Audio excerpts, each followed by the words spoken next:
আসসালামু আলাইকুম। কেমন আছেন সবাই? আলহামদুলিল্লাহ আমি ভালো আছি। আশা করব আপনারা সবাই ভালো আছেন।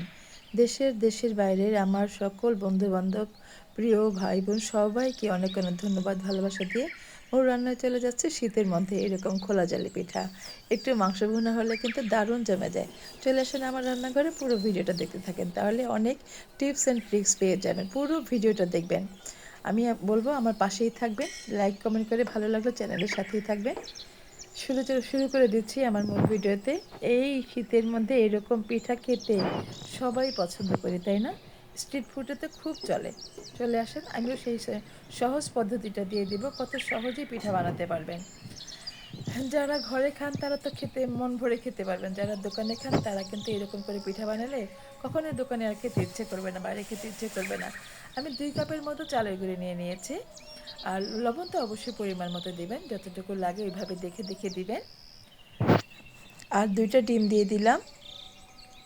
এই ডিম 2টা দেওয়ার পরে হচ্ছে আপনার এটা আমি হালকা কুসুম গরম পানি দিয়ে এটাকে আমি ভালো করে মথে নিব। আর এই ডিম 2টা দেওয়ার জন্যই কিন্তু পিঠাটা অনেক সফট হবে এবং খুবই মজা হবে। একটু ট্রাই করে দেখবেন। সরি, আমি কিন্তু হাফ চামচের মতো বেকিং পাউডার দিয়েছিলাম। এটাকে ভালো করে মাখিয়ে সুন্দর করে যেন কোনো লাম্পস না থাকে, ভালো করে এই হুইস্কের মাধ্যমে মিশিয়ে আমি প্রায় 20 মিনিটের মতো রেখে দিব। এই ধরনের মানে গোলানো টাইপের কোনো কাজ করলে আমি পিঠা বানাই বা রুটি বানাই একটু আধা ঘন্টার মতো রেখে দিই। এতে করে এটার ডোটা সুন্দর হয় বা মেশানোটা সুন্দর হয়, টেক্সচারটা সুন্দর আসে। এটা ভালো করে মিশিয়ে নেবেন। আর যেহেতু চাল দিয়ে করব, আধা ঘন্টা রেখে দেওয়াটা বেটার মনে করি। এতে করে রেজাল্ট ভালো হয়, চালটা ফুলে ফুলে সুন্দর হয়। দেখেন আমি আধা ঘন্টা পরে চলে এলাম। এমনটা পাতলা করবেন, বেশি মোটা করলে ভালো লাগবে না, বেশি পাতলা করলে আপনি তুলতে পারবেন না। টেক্সচারটা দেখেন যেমন চামচের মধ্যে হালকা লেগে আছে, এইরকমটা করবেন।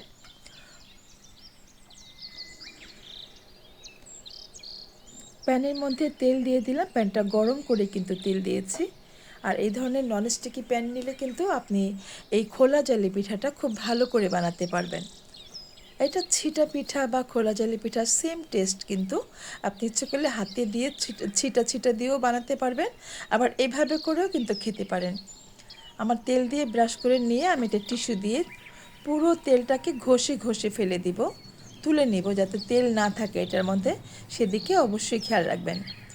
বন্ধুরা, যদি ভালো লাগে আমার ভিডিওটা অবশ্যই লাইক কমেন্ট করে চ্যানেলের সাথেই থাকবেন। ভালো লাগলে শেয়ার করে দেবেন বেশি বেশি করে। আপনারা হয়তো দেখতে পেয়েছেন আমি ভালো করে তেলটা মুছে নিয়েছি। আর এই চামচ দিয়ে 2 চামচের মতো দিলাম। 2 চামচ দিলেই কিন্তু অনেক বড় খোলা জেলি পিঠা হয়ে যাবে।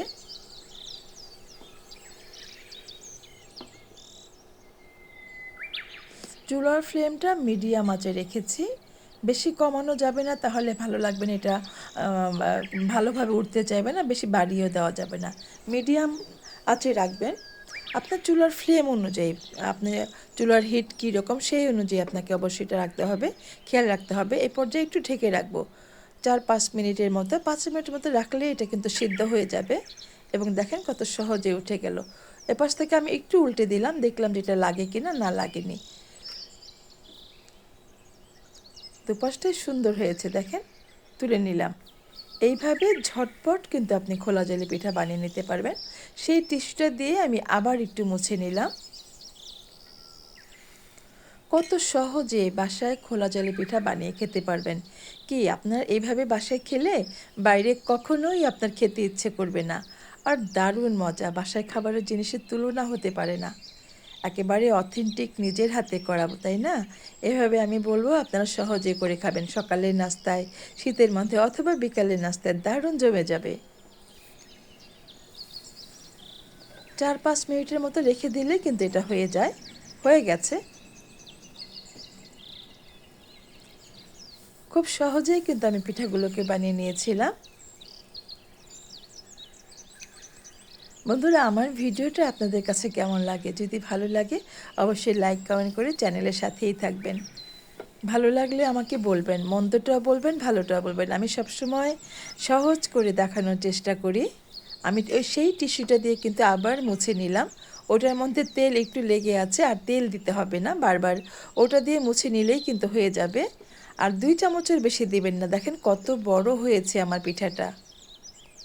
একটু ঢেকে দিতে হবে 4 থেকে 5 মিনিটের মতো। বেশ আমি 3টার মতো বানিয়ে আপনাদেরকে দেখালাম, সহজ করে যেন আপনারা বুঝতে পারেন।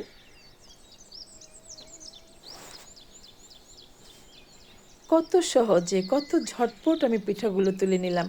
আপনারা হয়তো সেটা খেয়াল করেছেন। আমিও সবাইকে বলবো আপনারা করে খাবেন। অবশ্যই ট্রাই করে দেখবেন।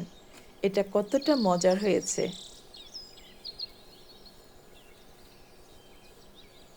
আপনি কিন্তু আরেক পাশ ইচ্ছে করলে না হওয়ালেও পারেন, একবারেই হয়ে যায়। বাট আমি একটু ট্রাই করেছি যে 2 পাশটা কেমন লাগে সেটা জানার জন্য। বেশ হয়েছে, সুন্দর হয়ে গেল। খুব সহজে দ্রুত আমার পিঠাগুলা কিন্তু বানানো হয়ে গেছে।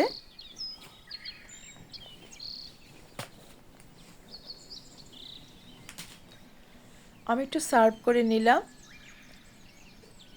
খুব দ্রুত এই পিঠাটা কিন্তু নাস্তার জন্য করে নিতে পারেন, মেহমানকে দিতে পারেন, বাসায় সবার জন্য নিতে পারেন এইভাবে করে। কেমন হয়েছে? আমি সাথে একটু মুরগি ভুনা দিয়েছি। ইচ্ছে করলে ভর্তা, বেগুন ভর্তা, আলু ভর্তা, শুটকি ভর্তা, ধনেপাতা ভর্তা দিয়ে খেতে পারেন। তো সবাইকে অনেক অনেক ধন্যবাদ জানাচ্ছি আমার পাশে থাকার জন্য, আমাকে ইন্সপায়ার করার জন্য, আমার ভিডিওটি দেখার জন্য। ছোট্ট করে একটু কমেন্ট করে অবশ্যই আমাকে বলবেন আমার আজকের ভিডিওটা কেমন ছিল। সবাইকে অনেক অনেক ধন্যবাদ আর ভালোবাসা জানিয়ে আজকের মতো বিদায় নিচ্ছি এখানেই। আমি মিনা। ফিরে আসবো নতুন কোনো ভিডিও, নতুন কোনো রেসিপি নিয়ে।